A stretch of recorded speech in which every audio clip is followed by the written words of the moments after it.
कालम नमो प्रेतनाथम नमः कालकालम नमः रुद्रमालम नमः कालिका प्रेमलोलं करालं नमो भैरवं काशिका क्षेत्रपालम।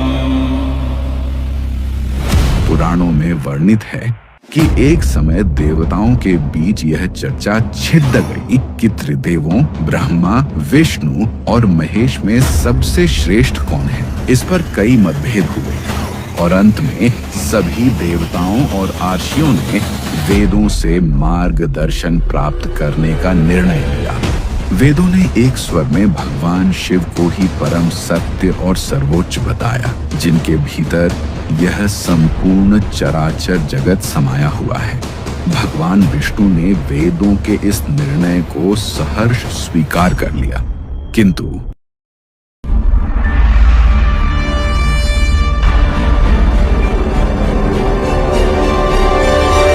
सृष्टि के रचयिता ब्रह्मा जी इस बात से सहमत नहीं हुए।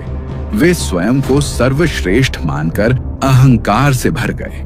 उन्होंने अपने पांचवें मुख से भगवान शिव के स्वरूप और उनके गणों की वेशभूषा का उपहास करते हुए अपमानजनक शब्द कहे। ब्रह्मा जी का यह अहंकार पूर्ण आचरण और शिव की निंदा सुनकर भगवान शिव अत्यंत क्रोधित हो उठे।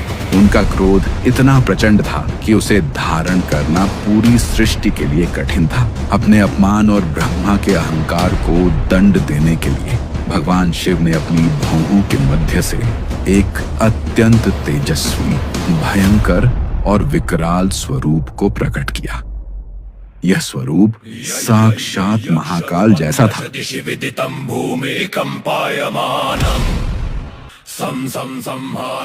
शिव ने अपने इस अंश को काल नाम दिया, जिसका अर्थ है मृत्यु या समय का राजा। यही उग्र और तेजस्वी स्वरूप काल भैरव कहलाया। भगवान शिव ने काल भैरव को आदेश दिया कि वे ब्रह्मा के उस मुख को दंडित करे जिसने अहंकार में भरकर उनका अपमान किया है। भगवान शिव की आज्ञा पाते ही काल भैरव ने तनिक भी विलंब नहीं किया। उन्होंने ब्रह्मा जी के उस पांचवें मुख को धड़ से अलग कर दिया जिसने शिव की निंदा की थी। काल भैरव के इस कृत्य से ब्रह्मा जी का अहंकार तो नष्ट हो गया और वे 5 मुखों से 4 मुखों वाले हो गए, परंतु एक देवता का शीश काटने के कारण काल भैरव पर तुरंत ब्रह्म हत्या का घोर पाप लग गया। ब्रह्मा का कटा हुआ शीश काल भैरव के हाथ से चिपक गया और ब्रह्म हत्या की शक्ति एक भयानक स्त्री के रूप में उनके पीछे पीछे चलने लगी, जिससे उन्हें घोर कष्ट होने लगा। भगवान शिव ने काल भैरव को इस पाप से मुक्ति पाने के लिए तीनों लोगों का भ्रमण करने का आदेश दिया।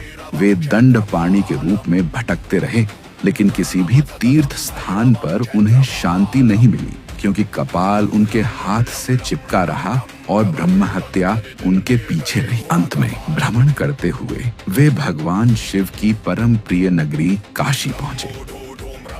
जैसे ही काल भैरव ने काशी की सीमा में प्रवेश किया, उनके हाथ से वह कपाल छूटकर एक स्थान पर गिर गया और ब्रह्म हत्या की शक्ति वहीं पाताल लोक में विलीन हो गई।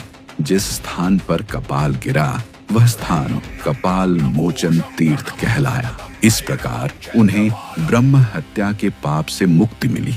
तब भगवान शिव ने प्रसन्न होकर काल भैरव को वरदान दिया कि वे अब इसी काशी नगरी के अधिपति कोतवाल बनकर यही निवास करेंगे। यह भी कहा गया कि जो भी काशी में प्रवेश करेगा उसे पहले काल भैरव की आज्ञा लेनी होगी।